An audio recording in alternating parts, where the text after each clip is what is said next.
صدري ويسر لي أمري واحلل عقدة من لساني يفقهوا قولي. قال الله سبحانه وتعالى في كتابه العزيز بعد أعوذ بالله من الشيطان الرجيم: يا أيها الذين آمنوا اتقوا الله حق تقاته ولا تموتن إلا وأنتم مسلمون. قال رسول الله صلى الله عليه وسلم: من سلك طريقا يلتمس فيه علما سهل الله له به طريقا إلى الجنة. وقال رسول الله صلى الله عليه وسلم: من يرد الله به خيرا يفقهه في الدين. صدق الله رسول الله صلى الله عليه وسلم. اللهم صل على سيدنا محمد الفاتح لما أغلق والخاتم لما سبق ناصر الحق بالحق والهادي إلى صراطك المستقيم وعلى آله وصحبه حق قدره ومقداره العظيم. اللهم يسر ولا تعسر، اللهم يسر ولا تعسر، ربي تمم بالخير. اللهم لا سهل إلا ما جعلته سهلا وأنت تجعل الحزن إذا شئت سهلا. أما بعد، نويت التعلم والتعليم والتذكر والتذكير والنفع والانتفاع والإفادة والاستفادة والحث على التمسك بكتاب الله وسنة رسوله صلى الله عليه وسلم والدعاء إلى الهدى والدلالة على الخير ابتغاء وجه الله ومرضاته وقربه وثوابه سبحانه وتعالى. Alhamdulillah, tuan-tuan, perempuan muslimin muslimat yang dirahmati Allah sekalian, sama-sama kita panjatkan syukuran kepada Allah Subhanahu wa taala kerana di atas izinnya dapat lagi sama-sama kita pada malam ini hadir ke rumah Allah Subhanahu wa taala pada tahun yang baru ini. Mudah-mudahan kita semua dirahmati dan diberkati oleh Allah Subhanahu wa taala. Mudah-mudahan apa yang kita korbankan pada malam ini dicatatkan di dalam buku amal ibadah kita sebagai amal yang soleh. Mudah-mudahan memberi kebaikan, memberi manfaat apabila kita berada di hadapan Allah Subhanahu wa taala di yaumul mahsyar kelak, insyaallah. Amin ya rabbal alamin. Tuan-tuan yang dirahmati Allah sekalian,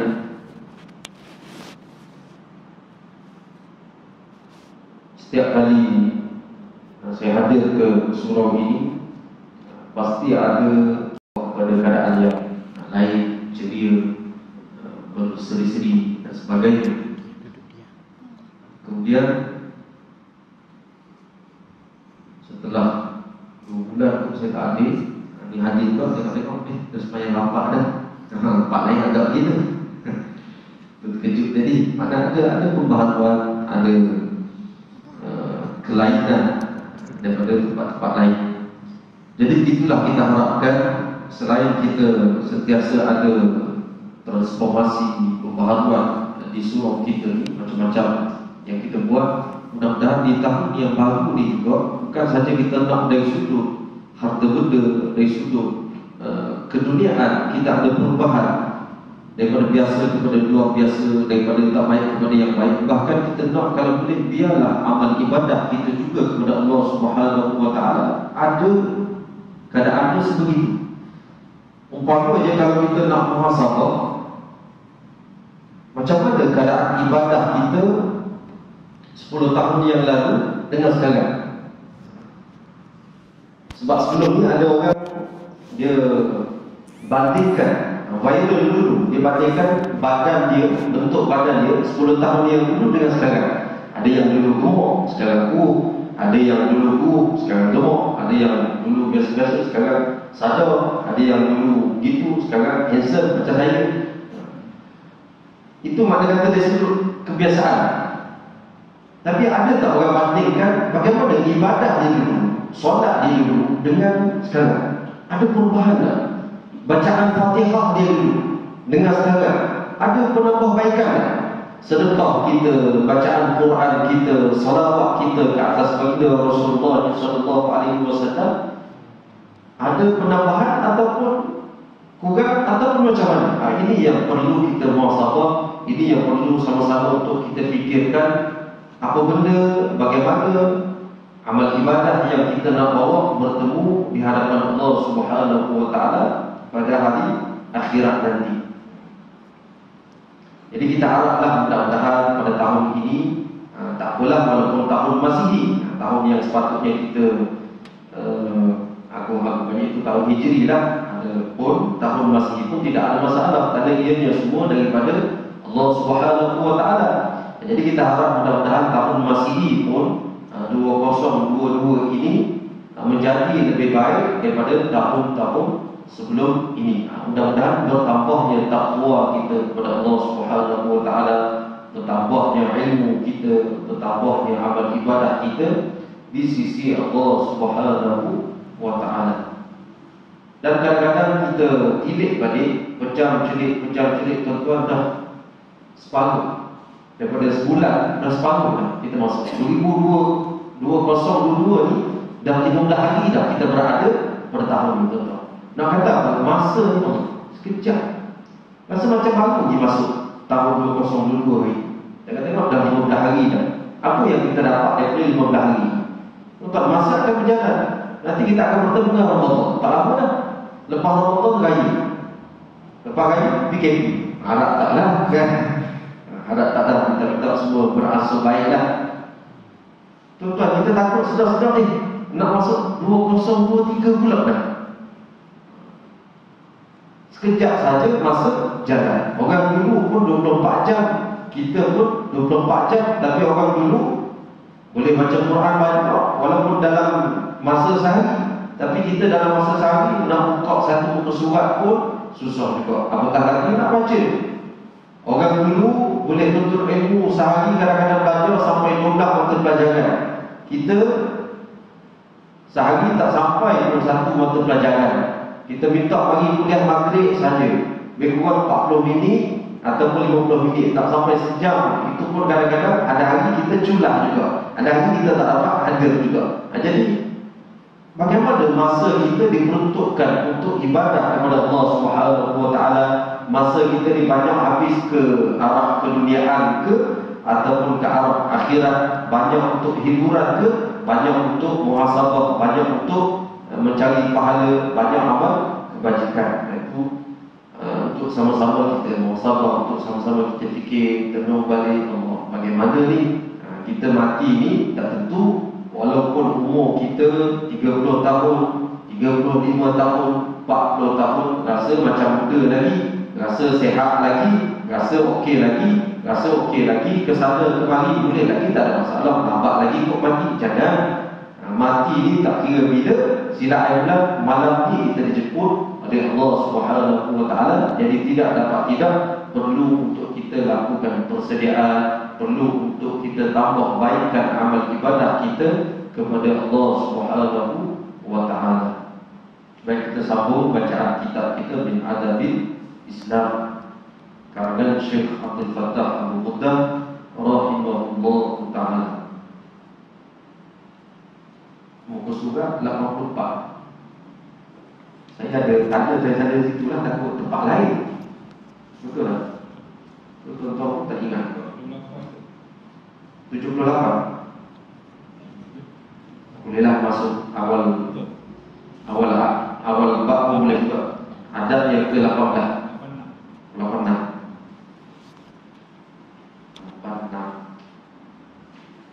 Dalam bab yang sama juga sebenarnya, cuma dia panjang bab. Baik. Qala al-mu'allif rahimahullah ta'ala wa nafa'na wa iyyakum bi'ulumihi fid darain amin ya rabbal alamin. Kata beliau rahimahullah ta'ala,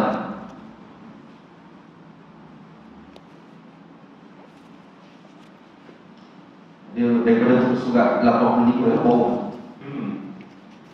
Wa an Abi Musa al-Ash'ari radhiyallahu anhu qala qala Rasulullah sallallahu alaihi wasallam inna min ijlalillah ikrama di syaibatil muslim wa hamil al-Qur'an ghairil ghali fihi wal jafi anhu wa ikrama li sultanil muqtasid. Daripada Sayyidina Abu Musa al-Ash'ari radhiyallahu anhu, beliau telah berkata, telah bersabda, Sayyidina Rasulullah sallallahu alaihi wasallam, yang artinya sesungguhnya daripada bentuk pengagungan Allah Subhanahu wa taala, ataupun sesungguhnya daripada bentuk mengagungkan Allah Subhanahu wa taala adalah memuliakan orang Islam yang berubat. Maksudnya orang yang telah berumur ataupun tua. Kalau kita hormat orang yang telah tua, orang yang berumur, orang yang telah berusia, ataupun istilah kita ini kita pakai orang gemas, termasuk di antara kita mengagungkan Allah Subhanahu wa taala. Kemudian ahli Al-Quran yang tidak melampaui batas. Kalau kita muliakan dia, kita letakkan dia kena pada tempatnya, itu termasuk kita mengagungkan Allah Subhanahu wa taala dan tidak menyimpang daripadanya, ahli Al-Quran tadi, serta memuliakan penguasa ataupun pemimpin yang adil. Ini termasuk kita memuliakan, kita mengagungkan, kita meninggikan syiar Allah Subhanahu wa taala. وعن ميمون بن أبي شبيب رحمه الله تعالى أن عائشة رضي الله عنها مر بها سائل فأعطته كسرة، ومر بها رجل عليه ثياب وهيئة فأقعدته فأكل، فقيل لها في ذلك فقالت قال رسول الله صلى الله عليه وسلم أنزلوا الناس منازلهم. Daripada Sayyidina Maimun Ibnu Abi Shabib rahimahullah ta'ala bahwasanya Ummina Sayyidatina Aisyah radhiyallahu anha, yakni Ummul Mukminin, istrinya Rasulullah sallallahu alaihi wasallam, pernah didatangi oleh seorang peminta sedekah. Lalu beliau memberikan sepotong roti. Dan beliau juga pernah didatangi oleh seorang lelaki yang berpakaian cantik dan mempunyai gaya terhormat. Lalu beliau menjemputnya duduk untuk makan, yang ada sesuatu yang terhidang. Maka ditanyakan kepada beliau mengenai tindakannya itu. Lalu beliau menjawab, Sayyidina Rasulullah sallallahu alaihi wasallam pernah bersabda, Anzilun nasa manazilahum, hendaklah kalian meletakkan ataupun tempatkan akan manusia mengikut kedudukan mereka, yakni meletakkan seseorang kena pada kedudukannya sesuai dengan kedudukan tuntutan syarak, sesuai dengan kedudukan itu tuntutan daripada syarak. Lepas tu kalau kita buat majlis kahwin ke, kita buat majlis happy birthday ke, kita buat majlis kesyukuran ke, kemudian kita jemput guru-guru kita, untuk guru asatizah, guru Quran kita ke, di situ perlu kita bagi dia panggil apa, layanan ataupun penghormatan lain sikit daripada orang lain. Sebab tu jangan biarkan, contoh kita buat majlis kahwin contohnya, kita jemput guru kita ni, guru agama kita, guru baca Quran kita, guru yang membawa kita, membimbing kehidupan kita untuk kenal Allah Subhanahu wa taala. Jangan biarkan untuk guru tersebut berlaku sama macam orang lain. Sepatutnya kita sediakan tempat khusus untuk dia. Mana bila nampak untuk guru sampai, panggil dia, atau guru duduk sini. Tok Guru jangan berlaku, Tok Guru tunggu sini, kami yang akan hidangkan makanan untuk Tok Guru. Itu maknanya kita letakkan tempat seseorang kena pada tempat. Sama juga lah macam majlis-majlis korporat kamu semua. Kan kadang-kadang orang biasa bantu apa-apa, yang ambil makanan kan, VIP semua, ada tempat khas untuk dia, gitu. Tapi ini bukan untuk kita menghina seseorang tersebut, tapi kita meletakkan orang biar kena pada tempat dia. Maknanya jangan kita buat lebih kurang. Sebab tu dalam kitab 40 hadis yang menceritakan kemuliaan dan kehebatan Rasulullah sallallahu alaihi wasallam. Rasulullah sallallahu alaihi wasallam sebut dalam satu hadis, Rasulullah kata, "Ana sayyidu waladi Adam wala faqra." Nabi kata aku ni ketua penghulu. Maka orang tahu kan Rasulullah ni pemimpin. Rasulullah ni mana ketua di Madinah. Rasulullah ni mana ketua negara pada ketika tersebut. Tapi Rasulullah kata, "Ana sayyidu waladi Adam." Aku ni ketua bagi anak Adam. Wala faqra. Dan ini bukan untuk dibangga-banggakan. Apa tujuan Rasulullah sallallahu alaihi wasallam bagi tahu tadi? Tujuan untuk memaklumkan. Sebab apa? Supaya orang yang tak kenal dia kenal akan kedudukan seseorang. Sebab tu kadang-kadang kita perlu bagi tahu juga. Kalau kita contohnya, saya sekian-sekian, saya pengerusi surau. Biar orang kenal akan kedudukan kita. Supaya apa? Supaya orang tak buat lebih kurang. Supaya orang tak pandang rendah. Supaya orang layan tu jangan layan lebih kurang. Biar kenal akan kedudukan seseorang. Kadang-kadang Allahumma shalli ala sayyidina Muhammad, kenapa berlaku kalau di tempat-tempat khidmat pelanggan ni lah yang menguruskan borang, yang menguruskan urusan seseorang, jabat pok ke bank ke ataupun di kaunter-kaunter pertanyaan dan sebagainya. Kenapa kadang-kadang kita dengar cerita pegawai ataupun kerani ataupun orang yang duduk di situ kadang-kadang ada juga setengah isu mana timbul tak puas hati daripada kalangan pelanggan. Layanan tak bagus, layan tak layan, kadang-kadang kena malu. Kenapa? Kerana memandang orang yang datang berurusan tersebut dengan pandangan yang rendah, tak kenal akan orang tersebut. Kerana itulah berlaku sebegitu. Sebab tu dalam ilmu tasawuf mengajar kita ni, mengajar kita untuk tawaduk, mengajar kita supaya rendah diri. Macam mana? Anggaplah semua orang ni wali Allah. Ni tuan-tuan, semua wali Allah. Semua wali Allah, semua hubungan dekat dengan Allah, semua ibadat hebat di sisi Allah Subhanahu wa taala, banyak pahala di sisi Allah Subhanahu wa taala. Seorang je bukan wali Allah, seorang je banyak dosa, seorang je banyak kelemahan, sama saya. Tuan-tuan anggap macam tu jugalah. Tapi dalam soal saya paling lemah sekali, saya paling banyak dosa sekali, saya macam-macam, segala kelemahan semua terletak pada diri saya. Jadi kalau kita letakkan kedudukan kita macam tu, kita sedar akan keadaan diri kita, agak-agak takkan kita nak pengajar dengan wali Allah ni. Dengan orang yang bilang tak ada tangan, Allah makbul tu doa dia, takkan kita nak layan lebih kurang. Tuan-tuan, ini orang yang mana kata sedar akan kedudukan diri dia. Dia tak rasa diri dia hebat, dia rasa diri dia banyak lagi cari walaupun duduk di depan ni. Tapi mungkin tuan-tuan ni ada di kalangan kita yang lagi hebat ilmu, cuma tawaduk juga, duduk juga dengar majlis ilmu ni. Sebab tu kalau lah kita anggap macam tu, kita tak akan layak lebih kurang semua wali Allah. Kenapa? Kerana Allah Subhanahu wa taala mengisytiharkan berat sesiapa yang menyakiti hati para wali. Sebab tu jangan layan lebih kurang setiap orang daripada kita. Sebab kita tak tahu bagaimana kedudukan seseorang tersebut di sisi Allah Subhanahu wa taala. Dan sebenarnya tak salah pun kalau kita dipanggil apa? Husnuzan, sangka baik dengan orang. Walaupun orang tu mungkin orang jahat, tapi tak rugi pun untuk kita. Melainkan kalau kita su'uzan, kita sangka buruk pada orang, sedangkan orang tersebut orang baik, keburukan tersebut akan kembali balik kepada kita. Sebab tu kita sangka baik pada orang dan anggaplah orang lain tu lebih mulia, lebih hebat, lebih kedudukannya daripada kita. Gitu. Baru tak sombong. Kadang-kadang tuan-tuan, saya suka lah kalau jalan sempit. Kalau jalan sempit, bila tembok kereta, dia akan berhenti salah satu. Tuan-tuan suka jalan dulu ke berhenti? Kalau tuan-tuan kan? Itulah tu.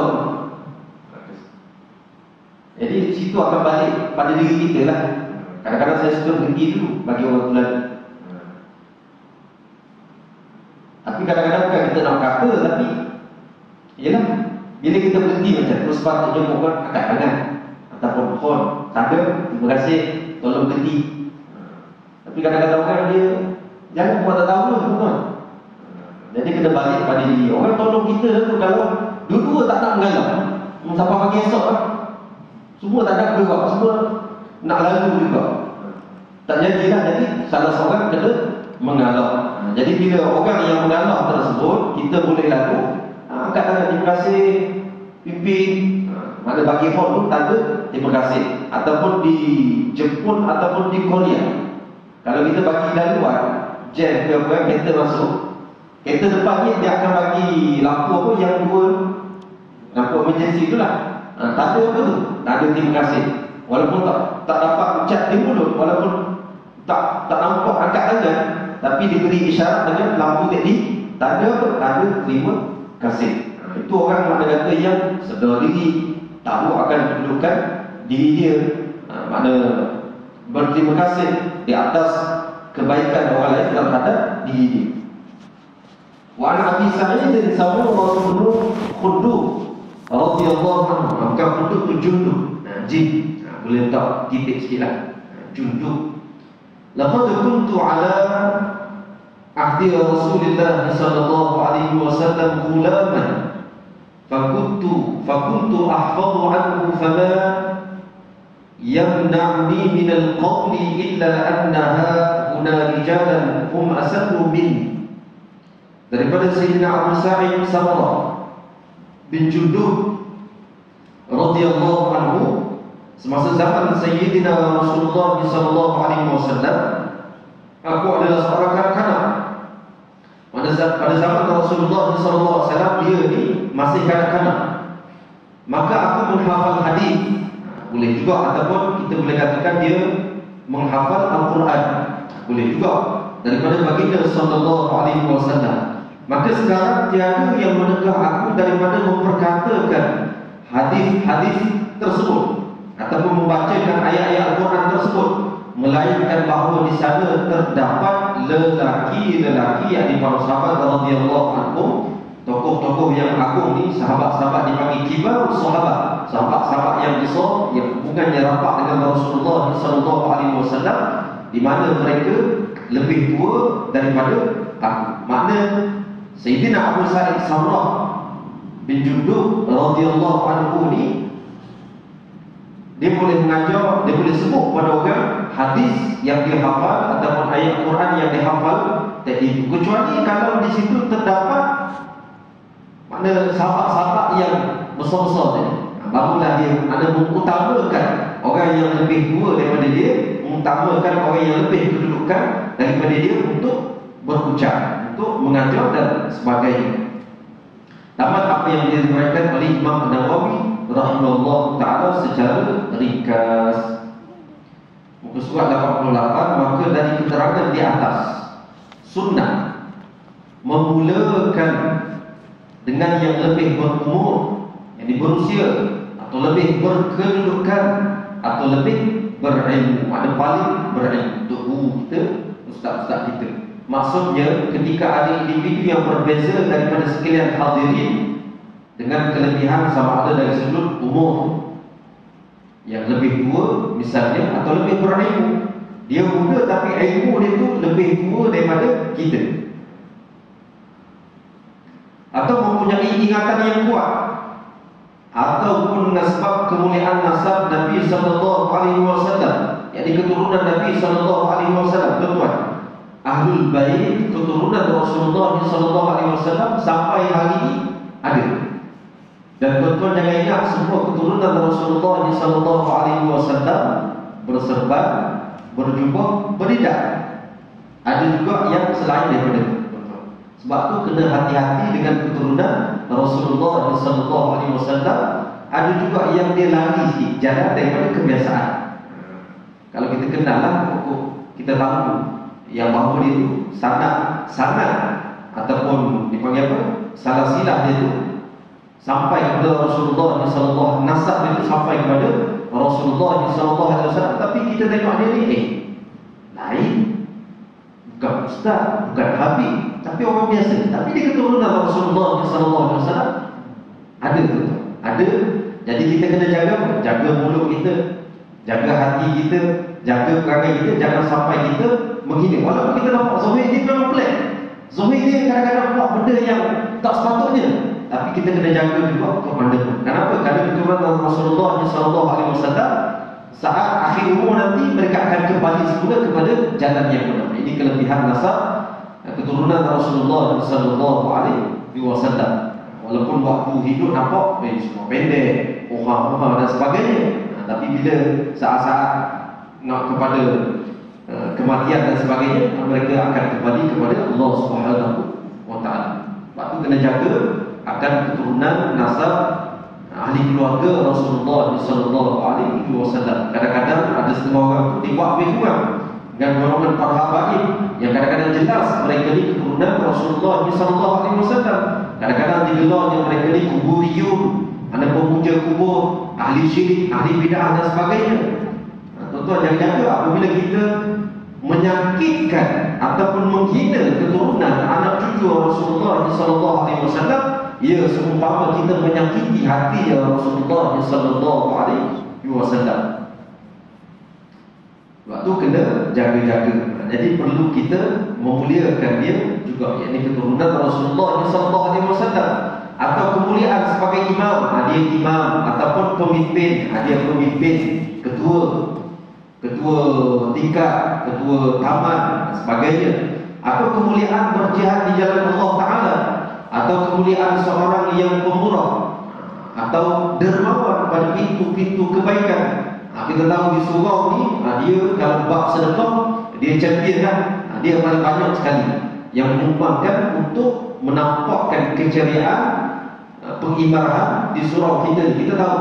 Dan seumpamanya, maka adalah sunnah melayan dan memuliakan yang sebagai tetamu dengan memulakan dengan dia, iaitu orang yang seperti disebutkan di atas.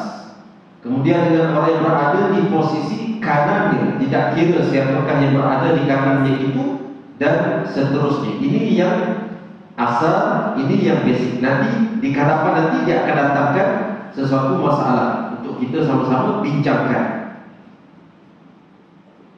Contohnya, kita pegang air. Kalau kita baca ni, sepatutnya kita utamakan orang sebelah kanan kita. Ataupun makanan, kita ada makanan, pisang dan sebagainya, kita ada. Kita perlu mulakan orang yang sebelah kanan kita. Tapi akan datang sebelah kita untuk guru, sebelah kita ada YB, sebelah kita ada orang ada kedudukan. Kalau ikut hak, kita perlu utamakan orang sebelah kanan. Tapi macam mana kalau keadaan ketika itu ada orang yang kedudukannya lebih daripada kita? Nanti di kanan dia akan disebutkan. Cuma yang basicnya begitu. Mana kalau tuan-tuan nak kongsi air, utamakan orang sebelah kanan, walaupun dia kanan-kanan. Walaupun dia kanan-kanan. Sebab itulah yang dilakukan oleh Rasulullah SAW. Begitulah juga saya pernah sebut dah sebelum ni. Kalau kita masuk dalam sesuatu majlis, cari tengok siapa orang paling tua umur ni. Ataupun kalau dalam majlis tersebut ada ustaz, ada tok guru, ada orang alim, pergi tuju pada dia dulu, salam dia dulu.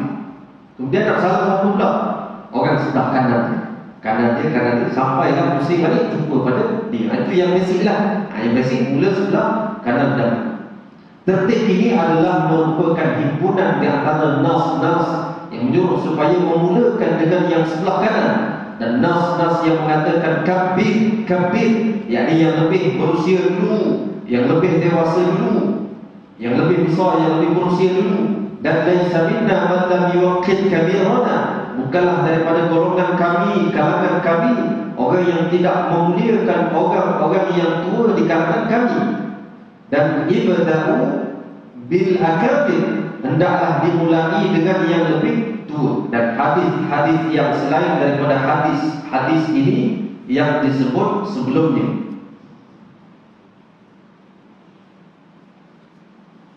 Kemudian pada surat 90, Isyak 8:36. Ini tak ada kosong.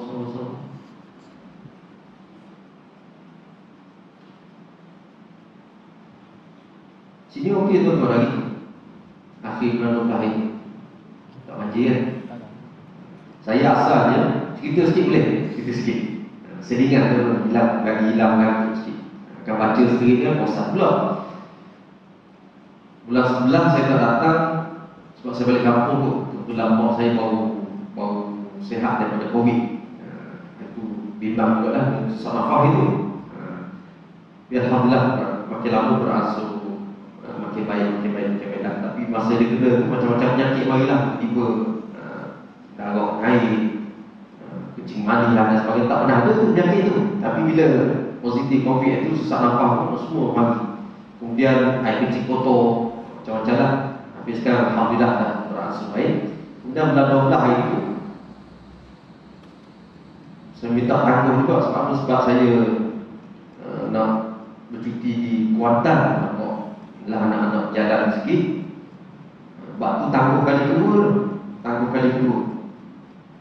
Lepas tu saya telefon hotel di Kuantan tu. Sebab masa tu dah hujan, dah ada beberapa tempat yang dinaiki air. Kita tanya dia macam mana di Kuantan. Di Kuantan pada masa tu ada setengah tempat dah naik air. Tapi orang pihak hotel tu kata okey lagi. Biasalah dah pergi. Kita pun bincang, tanya sepupu yang berada di sana. Dia kata banyak ada tempat air, ada pokok bertumbang. Kami pun buat keputusan tangguh bulan ni lah, insyaAllah harap-harap tak ada apa-apa boleh bawa anak-anak berjalan. Kemudian kebetulan memang tangguh dan tak jadi pergi sana. Itulah hujan kan, sebab tak hujan kuat. Kemudian tidur malam tu pun pukul 2:30 isteri saya kejut, kata bangun tengok takut air ni. Di Kelang tu Alhamdulillah lah, tapi ada dekat rumah saya tu ada tempat rumah yang kena juga air. Jadi hujan dia sampai pagi Sabtu kan. Sabtu tu pun hujan juga. Barulah insyaAllah di Seri Muda apa semua tu banjir. Di sini okey kan, semua rumah pun tinggi-tinggi Alhamdulillah. Ke mana pun kita jangan rasa selesa.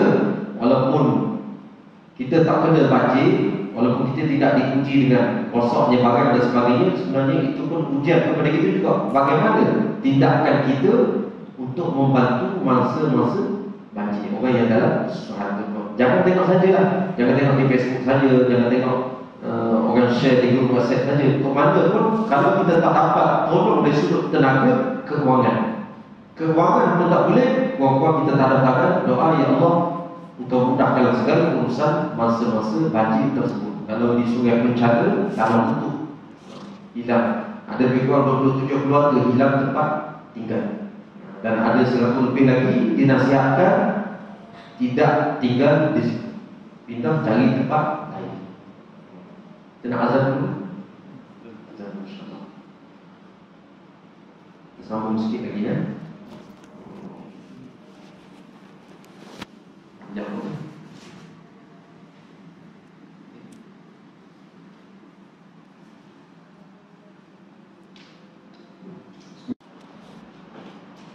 Bismillahirrahmanirrahim.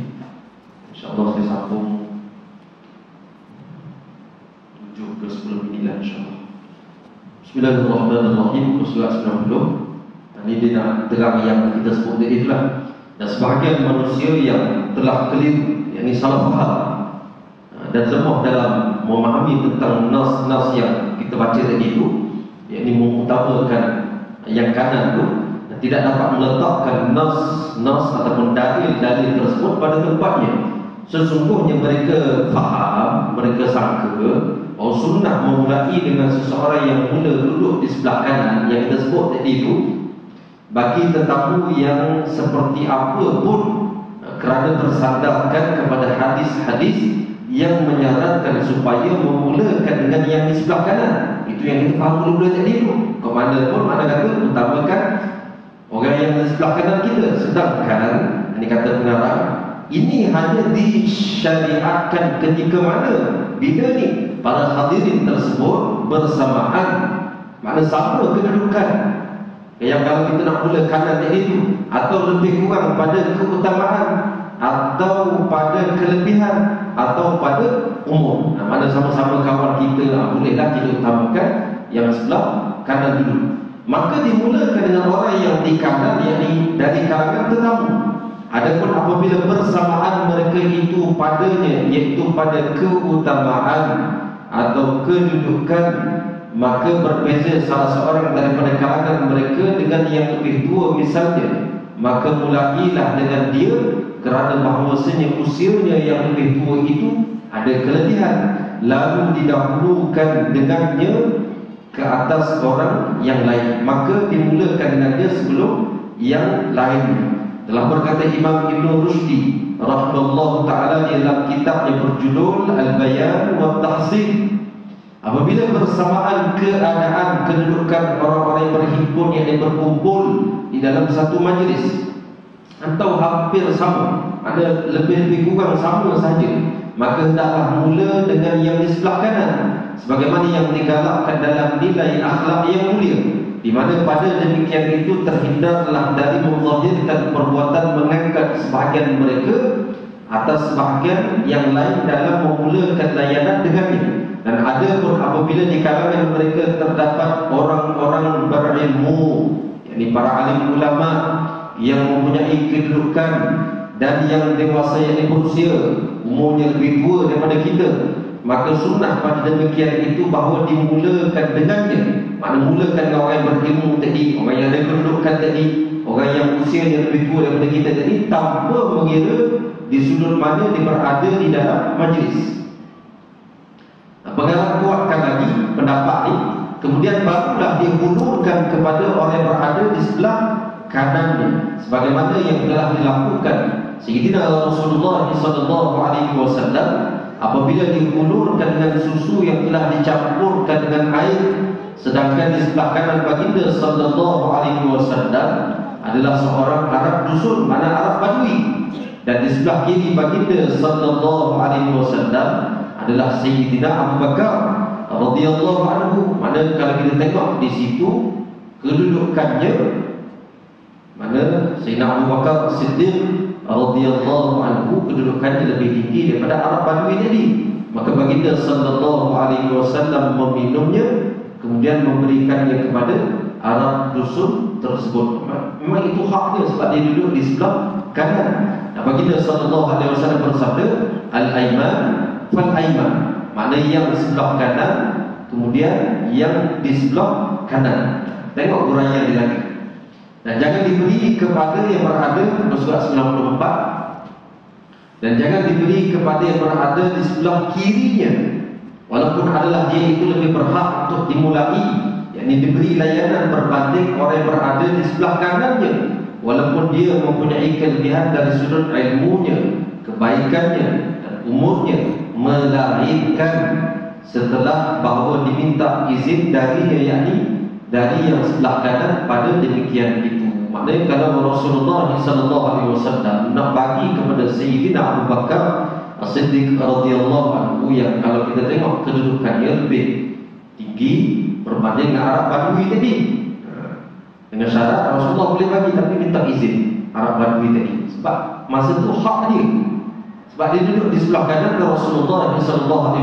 Kalau Arab Badui tadi mengizinkan, maka boleh Rasulullah SAW bagi air yang telah diminum oleh Rasulullah SAW tadi itu kepada Sayyidina Abu Bakar As-Siddiq radhiyallahu anhu.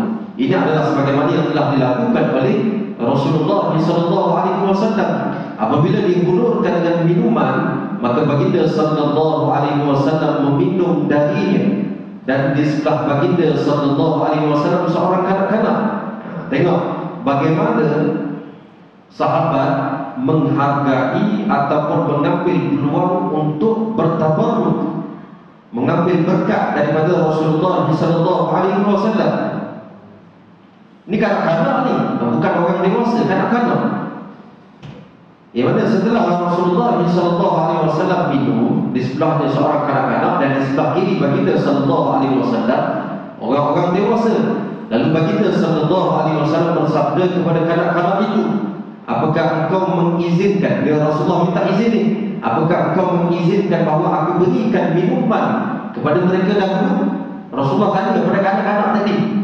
Walaupun kanak-kanak ditawaduk dia Rasulullah SAW, Rasulullah SAW tetap tanya juga. Walaupun kanak-kanak tadi Rasulullah kata, boleh tak nak bagi pada pakcik ni, pada abang ni, sebab tu kamu kadang-kadang kamu kecil lagi, boleh tak pertamakan orang yang duduk di sebelah aku ni? Rasulullah minta juga izin. Ini kadang-kadang kita tak minta izin, kadang-kadang halau dulu budak-budak.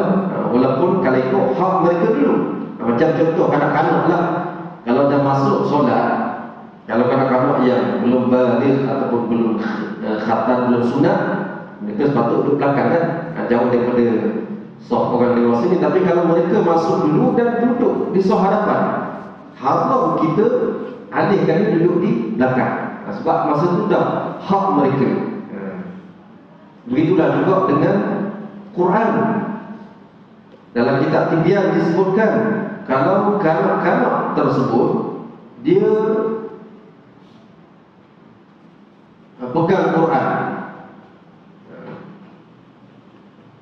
dia tak berdosa. Tapi kalau kita suruh mereka ambil Quran tersebut, itu tak boleh.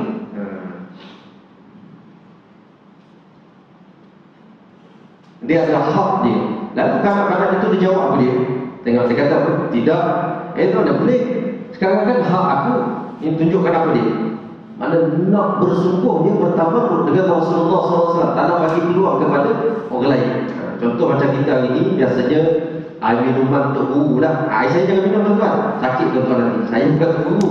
Kalau untuk guru yang kita nampak, mana macam Syekh Nuruddin, mufti kita, Dr. Zuh dan sebagainya lah, yang kita nampak keilmuan mereka. Biasanya orang akan berebutlah nak minum air minuman mereka.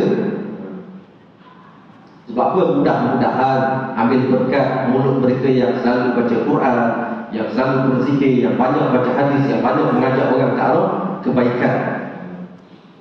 Jadi begitulah juga sahabat nak ambil tabarruk dengan Rasulullah SAW, tak nak bagi peluang kepada orang lain. Sedangkan waktu ketika tersebut, peluang betul-betul di depan mata mereka.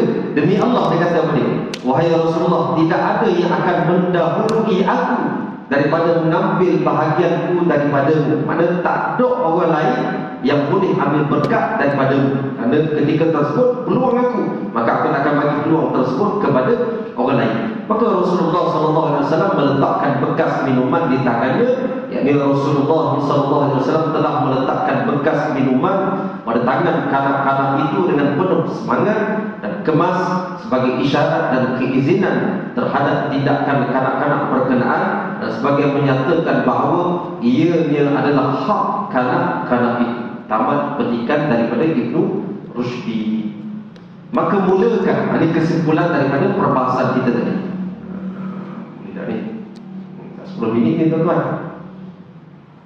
Okey, saya cuba habiskan. Takut laju-laju sangat kan, tak faham tak?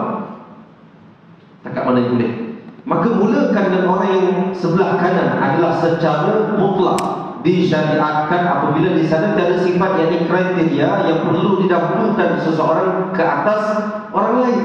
Sebagaimana yang telah aku yang pengarang kitab sebutkan, adapun ketika wujud sifat kriteria yang diiktibarkan, yang diambil kira oleh syarak, yang mulia dari sudut keistimewaan, yakni keutamaan, kemuliaan dan kelebihan seseorang, maka memulakan dengan mengutamakan orang yang bersifat dengannya adalah dituntut syarak tanpa ada keraguan lagi. Contoh macam tak jelas, patutnya hak kita sebab kita duduk di sebelah kanan. Cuma kalau orang yang bagi minuman kepada kita tu di sebelah kiri dia tu ada guru, ada orang yang ada keutamaan dan sebagainya, kita walaupun hak kita yang baiknya, yang afdalnya, yang lebih dituntut oleh syarak ni, iaitu kita utamakan orang yang ada kedudukan ni. Itu lebih baik walaupun hak kita pada waktu ketika tersebut. Contoh macam kita beratur lah, kita beratur tiba-tiba nampak orang yang lebih berusia daripada kita, barisan panjang ni, cuma kemurahan hati kita, tak apa, makcik kat sini, saya pergi belakang tak tu. Itu lebih baik walaupun hak kita. Memang kita dah beratur daripada awal, daripada semalam hari beratur tunggu dah. Tapi mari nampak ada apa-apa, ada OKU dan sebagainya. Waktu ketika tersebut, kalau kita sanggup mengorbankan hak kita kepada orang yang berusia, orang yang susah tadi, itu lebih dipuji oleh syarak. Dan kalau mengikut seperti dakwaan mereka, penerima yang penerima tetamu tuan rumah atau majlis akan memulakan memberi layanan kepada orang yang di sebelah kanannya, walaupun ianya kanak-kanak kecil dan budak-budak atau khadam, ini pelayan ataupun pembantu. orang kenamaan yang berada di dalam majlis atau seorang pemandu. Dan boleh jadi dia bukan seorang Islam, seorang pengiring ketua kaum, dia PA je, dia mengiring saja, atau kepala keluarga, atau mahkota majlis, yakni yang VIP, tumpuan majlis, tetamu kehormat majlis. Sama ada mahkota majlis itu seorang alim yang dihormati, atau pemimpin terkenal, atau datuk, atau ayah, atau bapa saudara yang selalunya diutamakan, maka apakah layak di dalam fikih Islam dan adabnya bahawa diabaikan mereka yang utama daripada kaum, daripada diberikan keutamaan layanan dan penghormatan kepada mereka terlebih dahulu, dan dimulakan layanan dengan kanak-kanak atau khadam atau pemandu, setelah itu orang setara dengan mereka atau lebih sedikit daripada mereka. Mungkin bilangan orang yang kurang utama yang berada di sebelah kanan tersebut 10 orang atau lebih sebelum sampai kepada orang-orang besar dan orang-orang utama di kalangan mereka yang sepatutnya didahulukan sehingga layanan boleh tiba kepada mereka.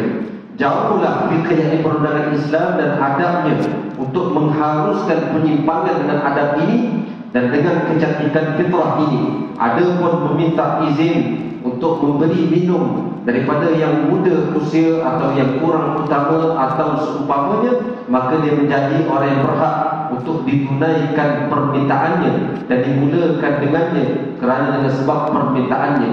Kemudian dimulakan dengan seseorang yang di sebelah kanannya setelahnya, walaupun dia adalah orang yang paling muda di dalam kaumnya dan yang paling kurang kedudukannya. Dan apabila dia memerhatikan ataupun terdampak ketika dihidangkan apa yang dia telah minta dibawakan kepadanya daripada air atau selainnya, bahawa terdapat orang yang lebih tua atau lebih utama darinya, lalu dia mendahulukannya dengan dimulakan yakni hidangan tersebut dengannya kerana meraihkan adab Islami di dalam mendahulukan orang lain, maka itulah kelebihan yang besar, diangkat darjat yang telah dia perolehi, bertambah keharumannya, meninggi kedudukannya dan memperolehi pahala dengan sebabnya. Contoh, kita duduk depan makanan, sepatutnya kita boleh makan dulu, tapi kita pula hidangkan untuk orang-orang lain. Itu yang lebih dipuji, diangkat darjatnya di sisi Allah Subhanahu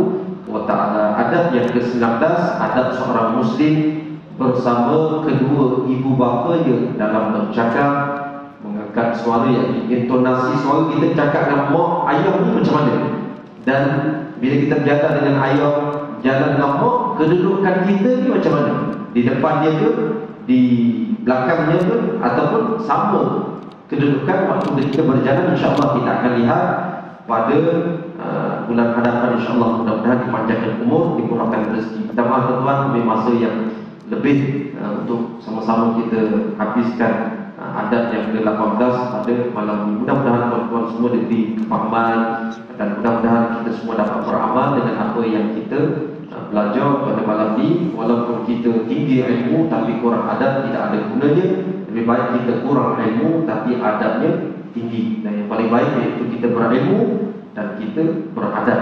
Ada satu kata-kata tu, dia kata orang yang beradab sudah tentu berilmu. Jadi sekadar itu saja tuan-tuan, mohon maaf banyak-banyak.